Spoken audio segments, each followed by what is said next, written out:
Hello, my name is Gloria Ladson-Billings, and I'm the Kellner Family Professor of Urban Education at the University of Wisconsin-Madison.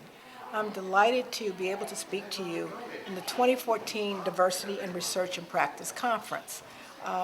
Unfortunately, I was not able to be here in person on the beginning day of your conference, but I hope you will listen in on tonight's talk, and just reminding you that this conference is about connecting people to purpose and practice for progress. Good evening, everyone. Good evening. Thank you. I like the energy in this room, all these smiling faces.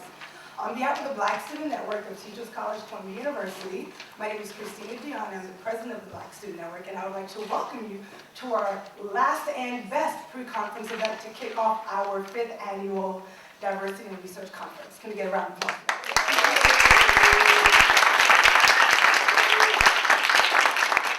Now, there has been an amazing team that has come together to bring this conference to what it is now, and to bring you some amazing speakers. So I want to quickly hand it off to the chair of the conference. Can you please help me welcome Mr. Alan Wright?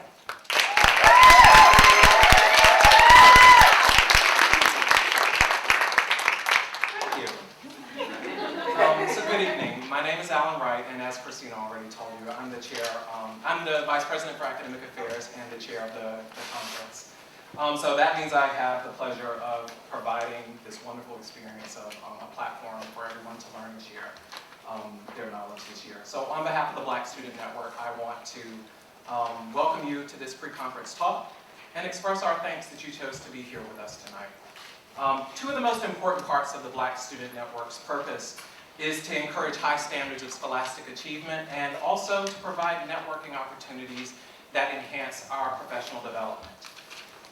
We believe that this conference theme, connecting people to purpose and practice, exemplifies both of those aspects of our mission, and we hope that you'll get both academic inspiration and professional uplift from tonight's talk and from tomorrow's full day of conference events.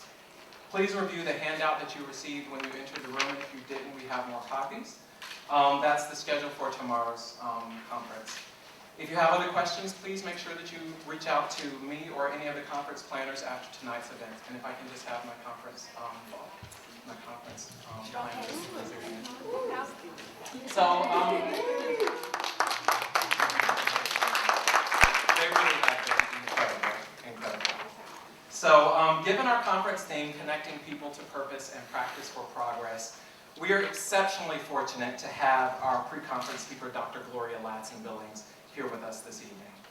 Dr. Gloria Ladson-Billings is the Assistant Vice Chancellor of Academic Affairs at the University of Wisconsin-Madison School of Education and a researcher at the Wisconsin Center for Education and Research.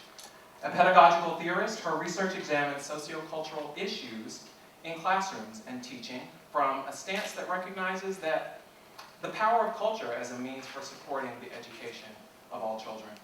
She is perhaps best known for coining the term culturally relevant pedagogy. Dr. Ladson-Billings has won numerous awards for her work, including the Romness Faculty Fellowship, the Spencer Postdoctoral Fellowship, the Palmer O. Johnson Outstanding Research Award in 2007.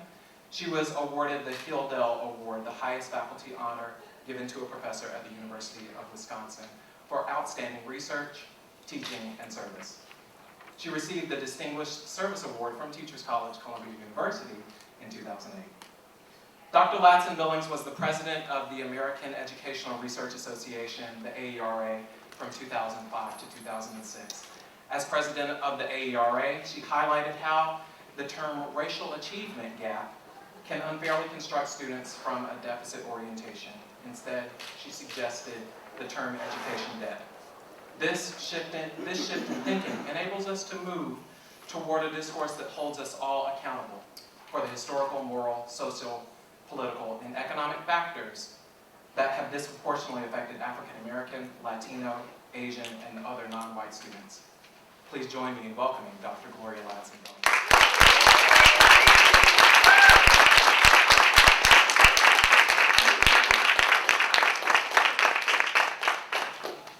Well, good evening. Good evening. How's everybody doing? Great. I'm going to need you to have some energy because I've been at this all day.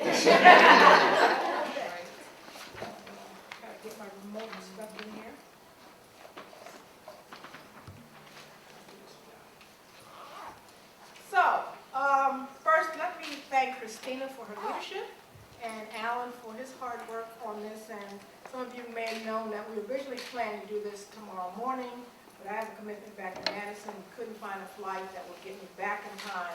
And so Alan was gracious enough to figure out a time I could speak with you.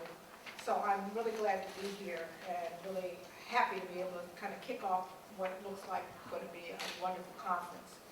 I'm going to talk to you about some new work I'm doing. And so it's going to seem a little bit different from much of the stuff you might know me from. I should also make the correction. I didn't make it earlier with Amy's conference, but I'm not the assistant vice chancellor anymore. I did that to help out a friend. And when the year ended, I told them they could have this back. And so now I'm back with the best job that anybody can have in a university, and that is a endowed full professor. There's no more freedom than doing that. So I'm happy to be back in teaching and research and university service. So I've kind of called my remarks hip-hop, hip-hop, and you're going to see what I mean by that in a minute. The subtitle, Reinventing Culturally Relevant Pedagogy. But I always feel the need to start with kind of a tribute. This is a young man who was a student of ours who died tragically last fall of 2012. John Vietnam Nguyen. Everybody knows his name is John Vietnam. And John was one of our very talented first wave students. I'm going to be talking a little bit about first wave and the work I'm doing with them. But I want to show you John's audition tape and how he got into first wave. I won't show the whole tape, but I'll just show you a little bit of it so you can see what an impressive young man he was.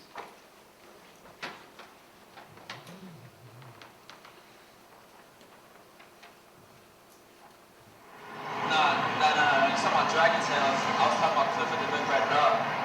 Let me do this first though.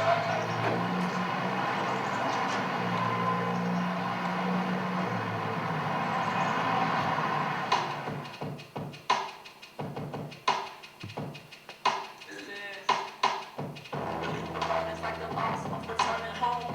It's that challenge that I'm yearning for.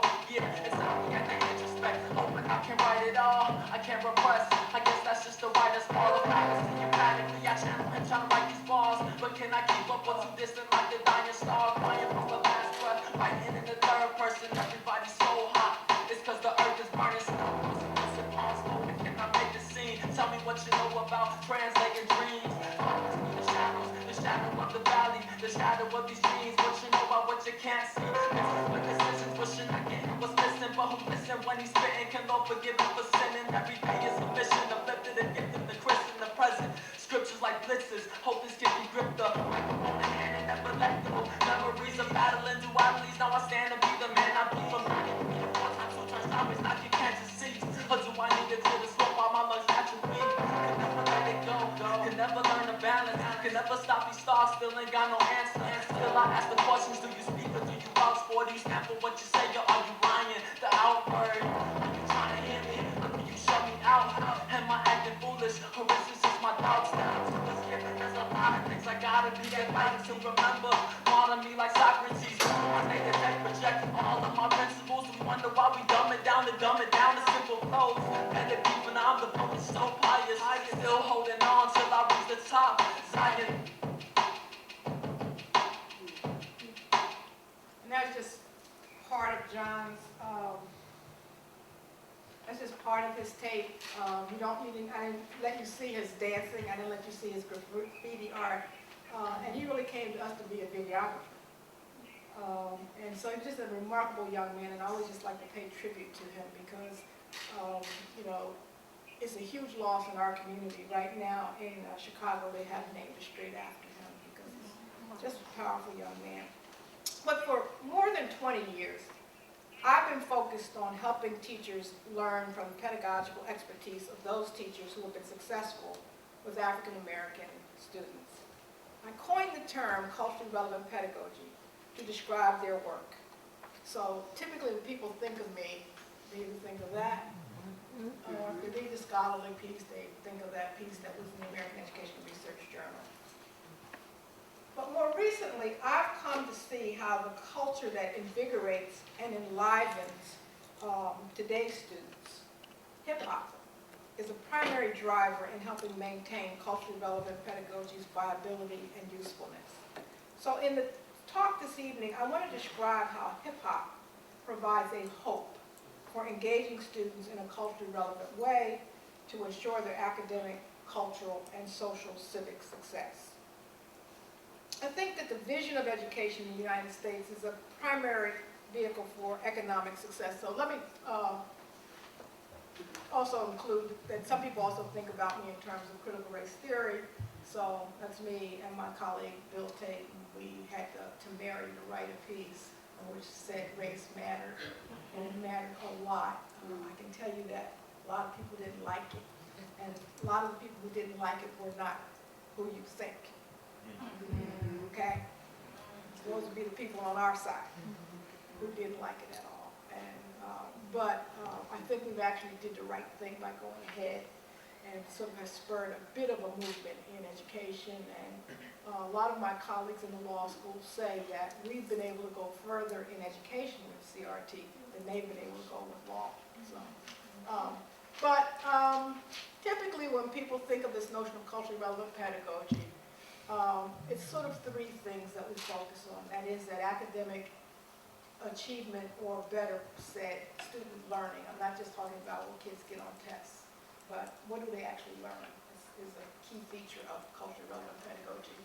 A notion of cultural competence, the idea that they should both know and understand their own culture, but to acquire at least one additional culture. In other words, in the best of all possible worlds, all of our kids leave school multiculturally competent. But at minimum, they would leave biculturally competent, right? So then that means that even white students need to leave school with fluency in at least one other culture. So it's not just for this group of kids, or just one segment of our society. And then the third piece, which I almost never see when people tell me they're doing culturally relevant pedagogy, is this thing that we've called social political consciousness. That is, in terms of kids, it's the so what factor. Number one, why do we have to learn this? What does this have to do with anything? The socio-political consciousness is an attempt to help kids understand that they should be learning things that help them solve real-life problems. That they'll be able to fix some things that's wrong with the society based on what they're learning. So, in the U.S., we have this vision of education as the primary vehicle for economic success. Indeed, from the time that kids start going to school, they get this message about going to school to get a good job. But while the overall economic indicators do tell us that high school graduates indeed earn more than high school dropouts, and college graduates earn more than high school graduates, this idea that there is a direct connection between schooling and jobs is just not so. Because as school people, we have no control over the economy. So my youngest son went to school, went to college, got his degree, but the bottom fell out of the .com folks, and that's the kind of work he did. So he did what was right. It didn't guarantee him a job. He had to wait until the economy improved. The school's not in charge of that. The notion, the vicissitudes of the economy, and I think the changing job landscape offer us no guarantee that a diploma or degree will result in a job. We hope it will, but indeed we don't know.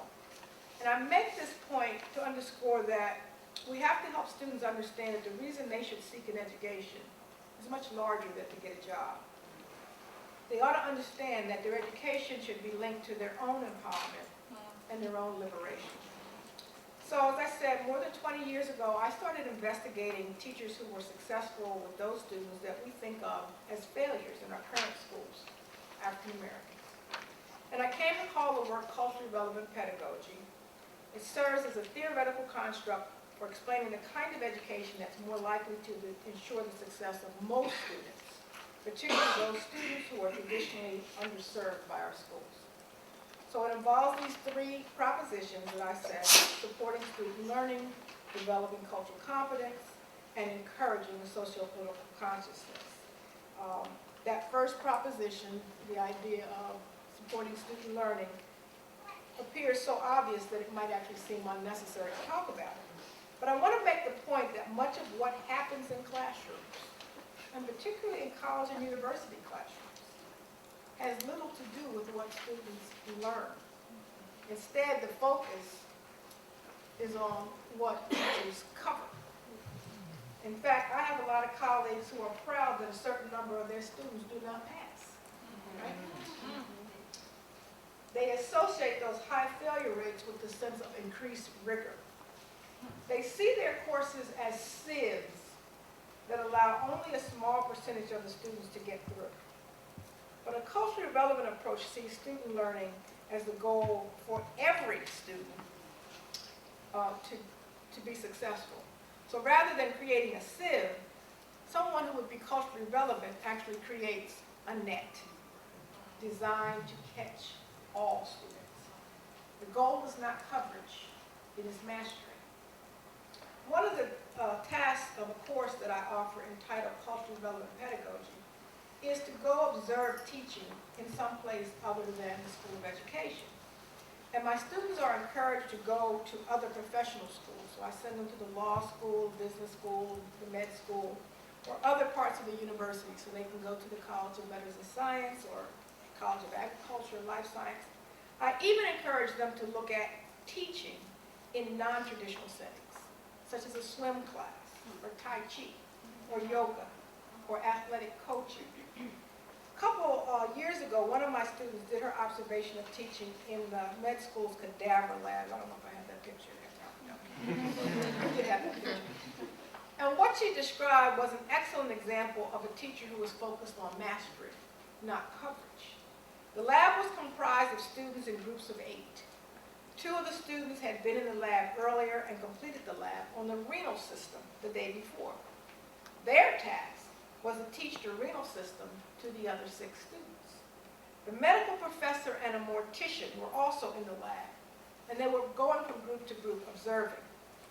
The 2 student teachers were detailed and meticulous about their teaching, quizzing the students in their group throughout and checking to make sure every student fully understood the renal system. The reason that the students were so careful with their group members was that the medical professor would eventually choose 2 of the students in their group to take the lab exam for the entire group. The grade that these 2 students received would be averaged and given to everyone in the group. Because the medical school is looking for maximum competence from its soon-to-be doctors, not coverage from its professors.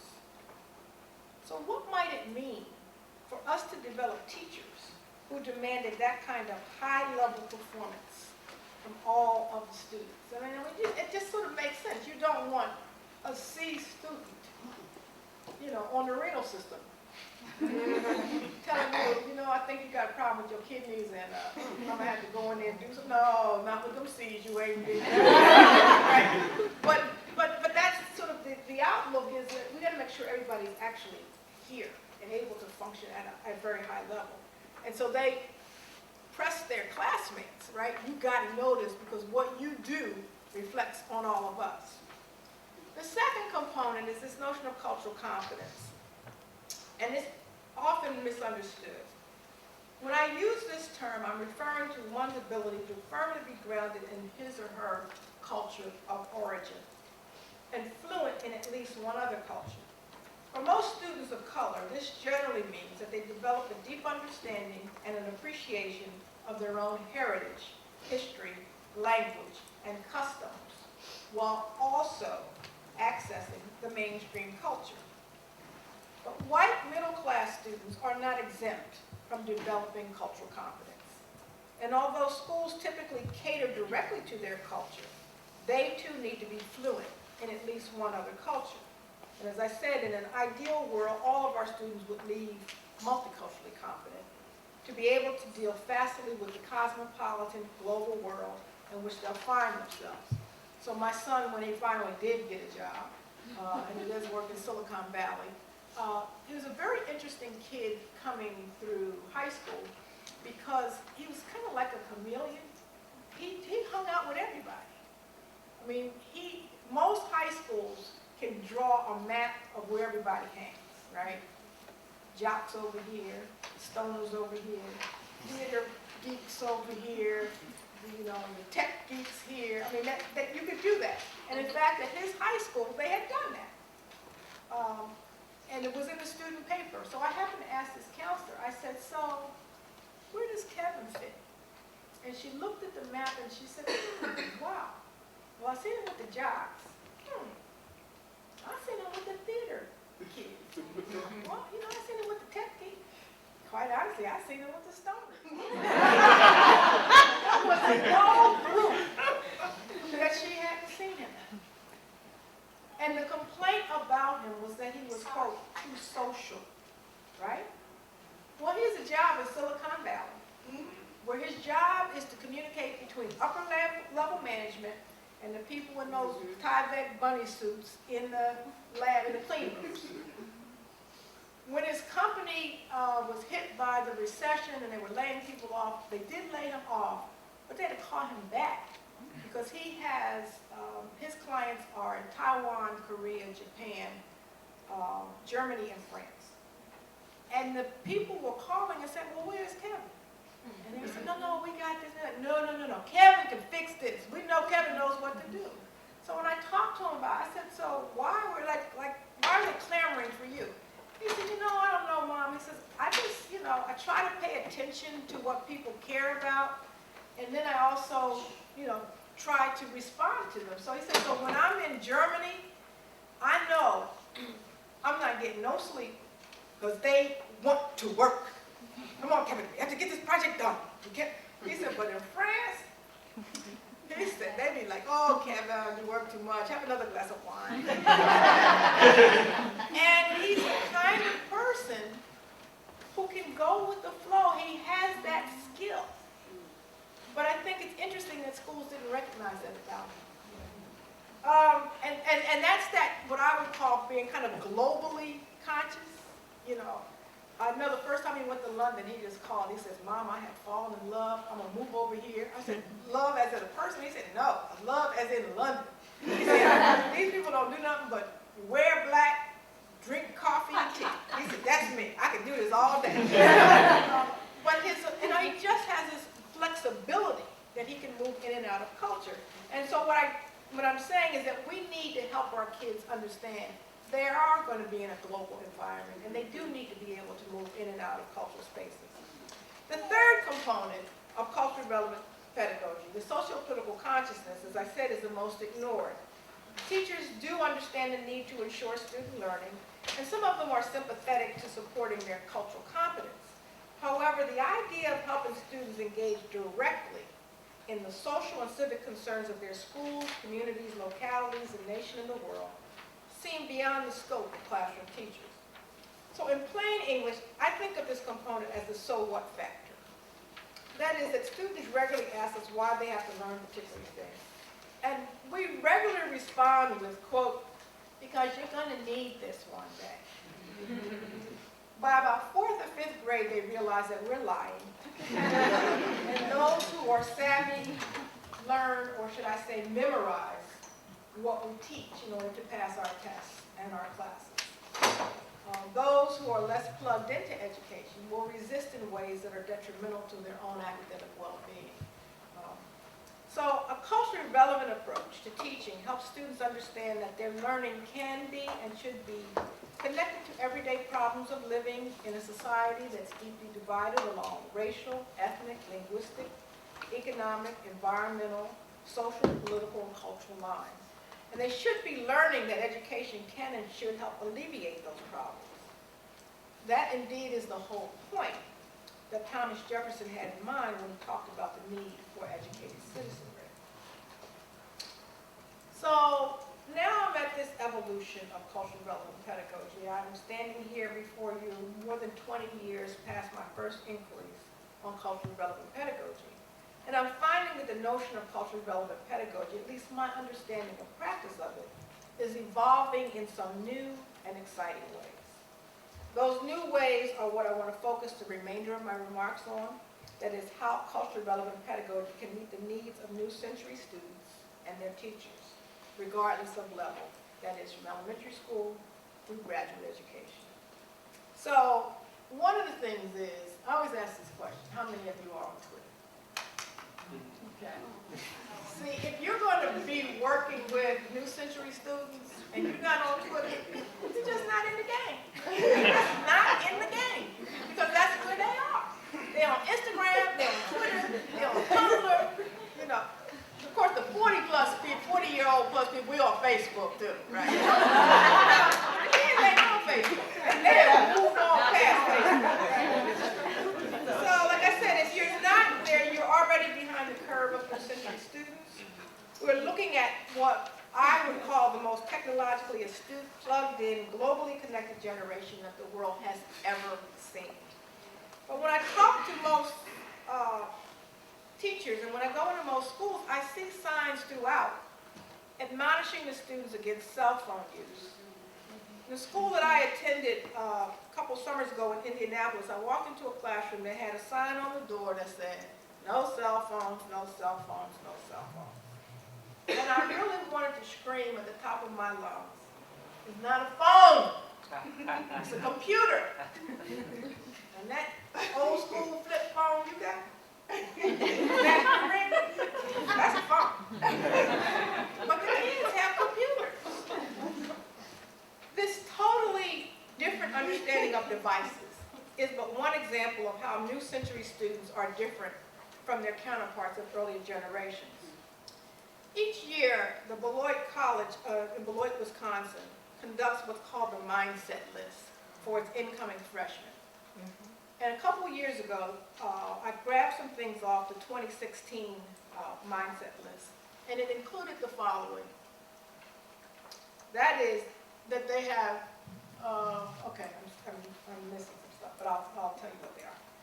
They've always lived in cyberspace, addicted to a new generation of electronic narcotics. For them, Michael Jackson's family, not the Kennedys, constitute American royalty. If they miss the Daily Show, they can always get their news on YouTube. Bill Clinton is a senior statesman of whose presidency they have little knowledge. They have never seen an airplane ticket. Ticket.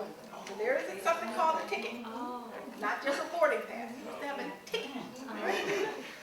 For them, women have always piloted war planes and space shuttles. For them, Star Wars has always been just a film, not a defense strategy. They've come to political consciousness during a time of increasing doubts about America's future. The Twilight Zone involves vampires, not Rod Serling. And they watch television everywhere, but on television. And I know this because I have one of them living in my house. She sits in the family room where the television is, but she doesn't turn it on. She's got Hulu and, Netflix, and she's doing a whole bunch of stuff, right? So I've shared just 10 of 75 items that were on the mindset list to underscore how rapidly the new technologies have widened the generation gap. Aging baby boomers who have always considered themselves hip or cool or with it, and I count myself in that generation, are struggling to connect with Generation Y students who will eventually teach what I'm calling new century students.